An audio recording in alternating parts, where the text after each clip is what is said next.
All right, diving in. Today we're looking at how machine learning can be used to predict oil well output. Yeah, pretty interesting stuff. Imagine forecasting how much oil a well will produce without all that expensive equipment, Right. and without needing to recalibrate constantly. Exactly. That's what this research is getting at. Yeah, we're going to be looking at this 2024 research paper from GoTech Conference in Dubai. Uh-huh. It's called, hold on, Application of Machine Learning and Deep Learning to Predict Production Rate of Sucker Rod Pump Wells. Quite a mouthful. But don't worry, we'll handle the technical stuff. Absolutely. So basically, we're trying to understand how this all works, and we've got this research to kind of break it all down. Exactly. So first, what's the problem they're trying to solve? Well, traditional ways to measure oil well output, they often use like specialized equipment, flow meters and things. Gotcha. Those can be super expensive to install, maintain, Right. and you need experts to even work them. Yeah, makes sense. Plus, the measurements take forever, so you can't really like react quickly if something goes wrong. So it's slow, it's expensive, and not great for real-time monitoring. Yeah, pretty much. Sounds like we need a faster and cheaper way to do this. Uh-huh. Cue the machine learning. Right. And the cool thing is, we don't need any new fancy equipment.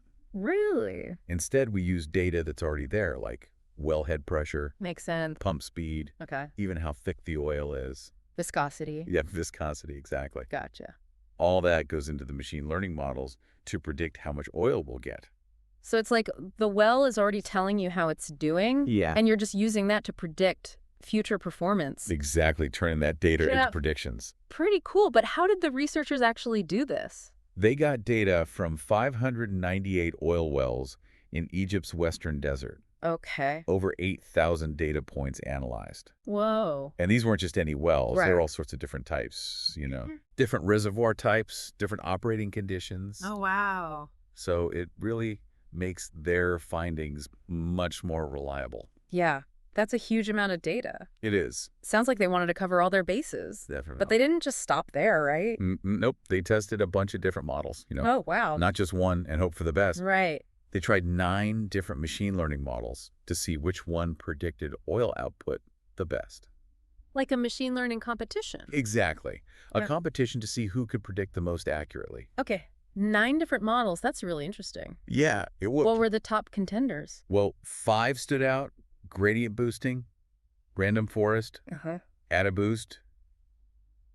That's adaptive boosting, linear regression, and stochastic gradient descent. Wow, those are some pretty high-tech names. They do sound complicated, right? Yeah. But we can break it down, like take gradient boosting. Okay. Think of it like a team of predictors. Okay. Each one learns from the mistakes the others made before it, and they all work together to get better at predicting. So they keep refining their predictions together. Exactly. Okay, I get it. Right. But I'm not just interested in fancy names. Right. What about the results? The results were pretty awesome, actually. Right. The best models had, get this, a mean absolute percentage error. MAP. Yeah, MAPE of between 3.4 and 4.4%. Okay, and what does that mean exactly?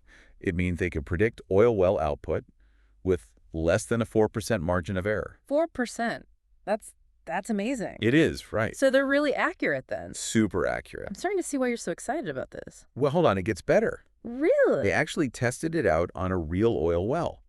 Oh, wow. Tell me more. Yeah, they called it Well X in the Egyptian Western Desert. Okay. It was producing around 290 barrels of oil a day. 290. What did the model predict? It predicted 297 barrels a day. That's a 2.4% difference. Yeah, just 2.4%. Wow, that is impressive. So this machine learning approach, it's got real potential. Huge potential. But let's zoom out a bit. Okay. Why should someone who's not, an oil tycoon care about this? It's a good point. It's not just about oil, right? Right. It's about how this technology can be used to be more efficient Okay. and manage resources better in lots of different industries. Okay, quiet.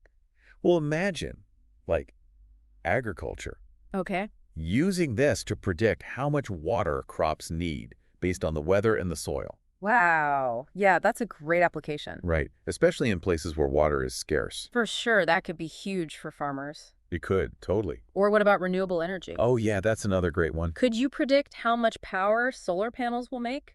using real-time weather data. Exactly. That could make renewable energy way more reliable. Absolutely, and more efficient, too. And that would be a game changer for clean energy. It would. It really would. And what I think is really exciting Yeah. is that this tech, it's not just for big companies. Smaller companies can use it too. Absolutely.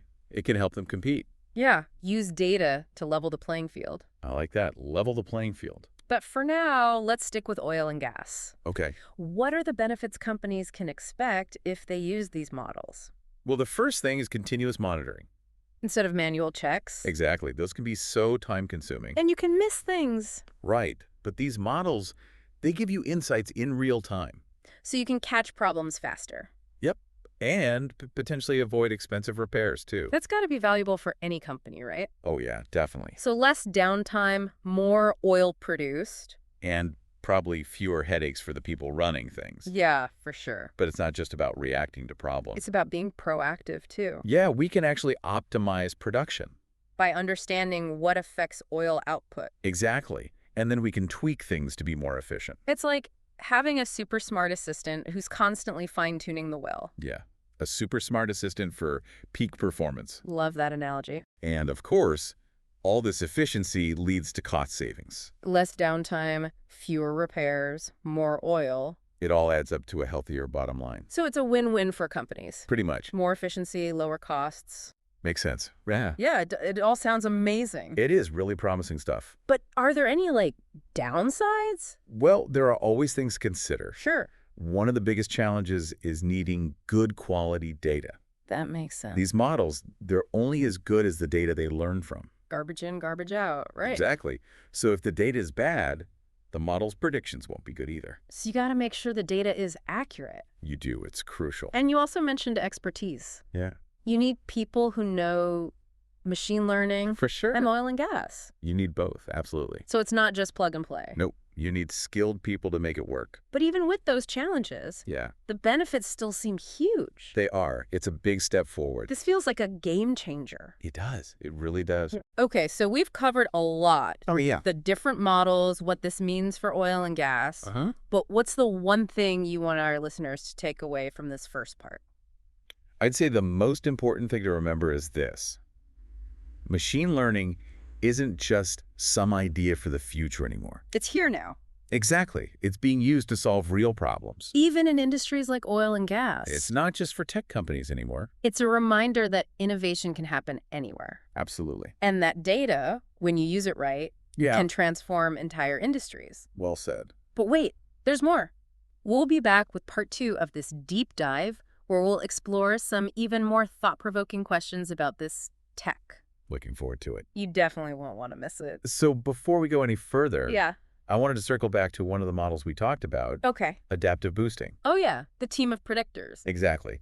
When they tested it on WellX, remember, Mm-hmm. it predicted 297 barrels of oil a day. Right. And the actual output was... 290 barrels. Yeah. Just a 2.4% difference. Amazing how accurate they can be. It really is. But I think we should, talk about why this matters. Yeah. So, what? Exactly. Why should someone who isn't in the oil business care about this? Good question. This goes beyond just oil, Right. It's about how we can use this tech to make things more efficient Okay. and manage resources better, but in other industries too. Like what? Give me an example. Well, think about, agriculture. Okay. Imagine using machine learning to, predict how much water crops need. Based on the weather. Yeah, weather patterns, soil conditions, all that. That could be a game changer for farmers. Especially in places where water is scarce. Totally. It could make a huge difference. It could, absolutely. What about renewable energy? Oh, that's a great one. Like predicting the output of solar panels. Yeah, using weather data Exactly. Knowing how much power they'll generate. could make renewable energy way more reliable. And efficient. Absolutely. Which is, super important for clean energy. It is, for sure. And what I think is really cool about all this Yeah. is that it's not just for the big players. Nope. Smaller companies can use this tech too. Definitely. It can give them a real advantage. Level the playing field a bit. I like that. Level the playing field. But let's come back to oil and gas for a sec. Sure. What are the, concrete benefits companies can expect? Well, the biggest one is continuous monitoring. Instead of those manual checks? Yeah, they take forever. And they're not always accurate. Right. But with these models, you get real-time insights. So you can catch problems early on, and fix them before they get worse. which can save a lot of money. Absolutely. Avoid costly repairs, reduce downtime. That's got to be valuable for any company. Oh, yeah, definitely. Less downtime, more oil produced. Exactly. And fewer headaches for the people in charge. For sure, for sure. But it's not just about reacting to problems. You can also optimize production, right? Exactly. If we understand what affects oil output, We can tweak things to make them more efficient. like having a really smart assistant, Yeah, constantly fine-tuning the well. Exactly. Getting the most out of it. I love that analogy. And of course, all that leads to cost savings too. Fewer repairs, less downtime, more oil, It all adds up. healthier bottom line. Win-win for companies. It sounds almost too good to be true. It is promising, for sure. But there must be some, downsides, right? Well, yeah, there are always trade-offs. Of course. One big one is needing really good data. That makes sense. These models, they depend on good data. Like we said, garbage in, garbage out. Exactly. If the data's bad, the predictions are bad. So you gotta be careful about that. You do. Data quality is crucial. Makes sense. And then there's also the need for, expertise. People who understand this stuff. Exactly. You need people who know machine learning. And oil and gas. Both. It's not a one-size-fits-all thing. So you can't just plug and play. No, you need skilled people to manage it all. But even with those challenges, Yeah, the potential benefits are huge. they are. It's a big step forward for the industry. This research really feels like a game changer. It does. It really does. Okay, so we've covered a lot of ground here, from the models themselves to what this means for oil and gas. But before we wrap up this part, what's the one thing you want our listener to walk away with?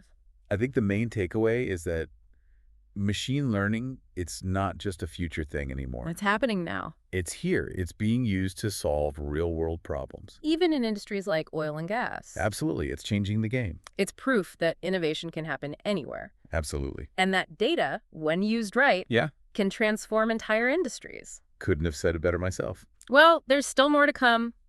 We'll be back with part 3 of this deep dive, where we'll explore some even more thought-provoking questions and ponder the wider implications of this tech.